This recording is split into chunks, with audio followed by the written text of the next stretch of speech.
नमस्कार दोस्तों, सनातन स्तुति में आपका स्वागत है। दोस्तों, होली का पर्व बहुत जल्दी आने वाला है। जैसे कि आप सबको पता है कि 13 मार्च को होली का बहुत बड़ा पर्व धूमधाम से मनाया जाएगा। होली से जुड़ी हुई बहुत सारी मान्यता हैं जो कि हम इस वीडियो में जानेंगे कि कैसे 13 मार्च को जो होली का दहन किया जाएगा और जो 14 मार्च को रंगों वाली होली खेली जाएगी, तो उसके साथ किस प्रकार की मान्यता जुड़ी हुई है। देखिए, इस पर्व से लगभग 8 दिन पहले होलिकाष्टक लग जाता है। आपने होलिकाष्टक का नाम तो अवश्य सुना होगा। ये होलिकाष्टक फाल्गुन मास के शुक्ल पक्ष की अष्टमी तिथि से शुरू हो जाता है। ये फाल्गुन मास की पूर्णिमा तिथि यानी कि होलिका दहन की तिथि के दिन समाप्त होता है। होलिकाष्टक बहुत तरीकों से मान्यताओं में माना जाता है। ये समय बहुत ही महत्वपूर्ण होता है। इस समय के बारे में बहुत सारी अवधारणाएं भी हैं। ज्योतिष शास्त्र में भी इस समय को अपना विशेष महत्व बताया गया है। इस बार ये होलिकाष्टक 7 मार्च को लग जाएगा और 13 मार्च को होलिका दहन के साथ ही होलिका अष्टक की समाप्ति हो जाएगी। ये 8 दिन बहुत महत्वपूर्ण होते हैं। आप सभी ने सुना होगा कि होलिका अष्टक के दौरान शुभ और मांगलिक कार्यक्रम किसी प्रकार से नहीं किए जाते। परंतु ये मांगलिक कार्यक्रम क्यों नहीं किए जाते? जानते हैं कि होलिका दहन ये जो पर्व है, ये प्रहलाद और हिरण्यकश्यप की कथा से जुड़ा हुआ है। तो ये जो 8 दिन थे, इन 8 दिनों में विष्णु भक्त प्रहलाद ने बहुत सारी यातनाएं की थी और वातावरण में नकारात्मक ऊर्जा का प्रभाव और ज्यादा बढ़ता चला जाता था। ग्रह नक्षत्र कमजोर होने लगते थे और इस दौरान व्यक्ति की निर्णय क्षमता भी कमजोर हो जाती है। होलिका अष्टक के दौरान पूजा पाठ का अपना विशेष महत्व होता है। इसके साथ ही ये जो समय होता है, ये मौसम परिवर्तन का भी समय होता है।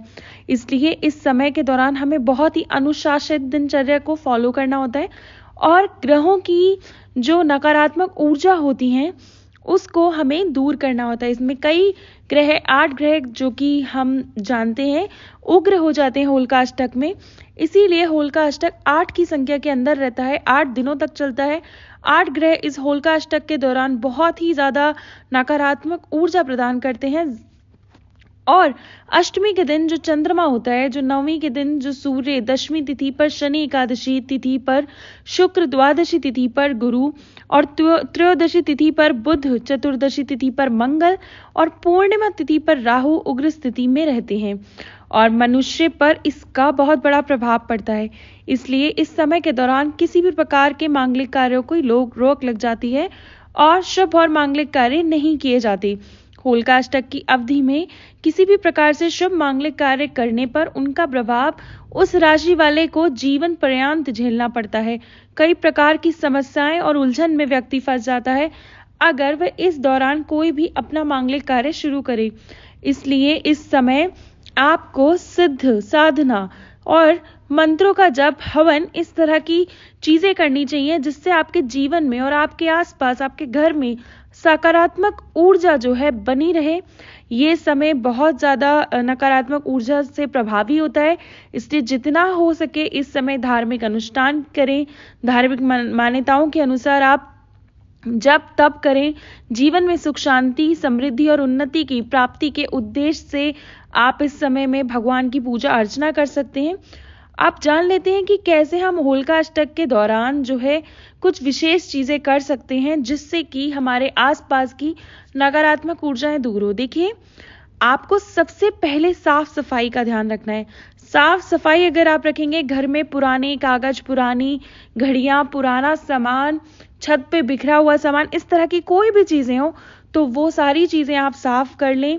और आप देखेंगे कि जैसे ही आपने घर में पुराना कचरा और सब बाहर निकाला है, आपको अंदर से ही सकारात्मक ऊर्जा महसूस होने लगेगी। ये आपको सबसे पहले करना है। कोई भी टूटी फूटी चीजें आपके घर में हो, तुरंत ही ये होलिका अष्टक के दौरान आप उसे निकाल दें। हर कोने में आपको गंगा जल का छिड़काव करना चाहिए। इससे भी आपकी घर में जो नकारात्मक ऊर्जा अगर कहीं ठहर गई है तो वो बाहर चले जाती है। घर में शांति का वातावरण बना रहेगा। साथ ही रोजाना शाम को संध्या आरती करें, घी का दीपक भगवान के समक्ष जलाएं और पूजा कक्ष के अंदर आपको कपूर जलाकर कपूर की धुनी पूरे घर में घुमानी है। ये तो हर व्यक्ति के करने वाले बेसिक उपाय हैं जो हर किसी को आमतौर पे भी करने चाहिए, लेकिन अगर उसने नहीं किया तो होलिका अष्टक के दौरान तो विशेष रूप से उसे ये करना चाहिए। सबसे पहले जानिए कि होलिका अष्टक के दौरान हनुमान चालीसा का पाठ करना विशेष महत्व रखता है, क्योंकि हनुमान चालीसा जो है अगर आप पढ़ते हैं तो आपकी ऊपरी बाधा, नजर, सुरक्षा, किसी भी प्रकार का कोई कष्ट आपके घर में लंबे समय से ठहर गया हो तो वो दूर होता है। इसलिए होलिकाष्टक के दौरान ये पाठ करना आपको ना सिर्फ मानसिक शांति प्रदान करता है बल्कि आपके जीवन में आ रही सारी रुकावटों को भी दूर करता है। नियमित रूप से आप ये पाठ करेंगे तो आप महसूस कर पाएंगे कि आप में पहले से ज्यादा सकारात्मक ऊर्जा और किसी भी कार्य को करने की क्षमता बढ़ी हुई महसूस होगी। और आप होलिका अष्टक के दौरान उत्तर पूर्व दिशा यानी कि ईशान कोण में, जिसे हम इंग्लिश में नॉर्थ ईस्ट कॉर्नर कहते हैं, उसके अंदर आपको रोज घी का दीपक जरूर जलाना होता है। दीपक की लौ को देखना, उसकी रोशनी को जो है अगर आप देखेंगे तो आप महसूस करेंगे कि वो लक्ष्मी जी के आगमन का कारण बनता है। इससे आपकी आर्थिक स्थिति में सुधार हो जाएगा, घर में सुख, शांति, समृद्धि का वास होगा। होलिका अष्टक के दौरान अगर आपके घर में कोई भी आर्थिक समस्या है तो आप इन 8 दिनों का प्रयोग अपनी उन समस्याओं के निवारण के लिए करिए। किसी भी प्रकार की आपकी आर्थिक स्थिति हो, आपको कोई भी परेशानी हो रही हो होलिका अष्टक के दौरान, वो जरूर समाप्त हो जाएगी। इस दौरान किसी जरूरतमंद व्यक्ति को गुड़, धनिया, धन दान देना बहुत ही शुभ होता है।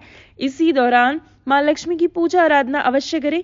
श्री सूक्तम का पाठ करने से आर्थिक उन्नति बढ़ती है और आपके संकट दूर होते हैं। देखिए, अगर आप इस समय में माँ लक्ष्मी और भगवान विष्णु जी की आराधना करते हैं और विशेष रूप से ओम नमो भगवते वासुदेवाय नमः मंत्र का जप करते हैं तो इससे आपका और आपके संपूर्ण परिवार का कल्याण होता है, सुख समृद्धि बढ़ती है और सदैव जीवन में भगवान विष्णु और माता लक्ष्मी जी के आशीर्वाद से सुख शांति बनी रहती है।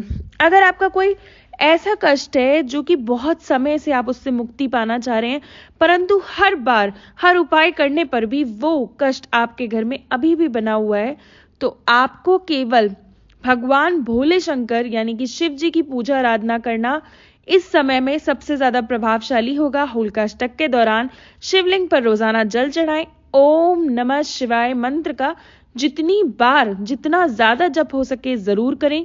साथ ही भगवान शिव को चंदन लगाएं और अपने माथे पर चंदन रोज लगाएं। इससे आपके अंदर बहुत ज्यादा सकारात्मक ऊर्जा बनेगी और कष्टों से लड़ने की शक्ति भगवान शंकर आपको प्राप्त करेंगे और आपकी मुश्किलें अगले होलिकाष्टक आने से पहले ही समाप्त हो जाएंगी। मानसिक शांति में विवृद्धि होती है तो ये कुछ विशेष उपाय हैं जो आपको होलिकाष्टक की अवधि के दौरान जरूर करने चाहिए। उपायों को अपनाकर अपने जीवन को एक सकारात्मक दिशा दें, सफलता की दिशा में ले जाएं। इन उपायों को आप जरूर करें। अगर आपको ये वीडियो उपयोगी लगा हो तो दूसरों तक जरूर पहुंचाएं, यानी कि उसे शेयर जरूर करें। और अगर चैनल पर पहली बार आए हैं और आपको ये वीडियो पसंद आया हो तो चैनल को सब्सक्राइब करना ना भूलें।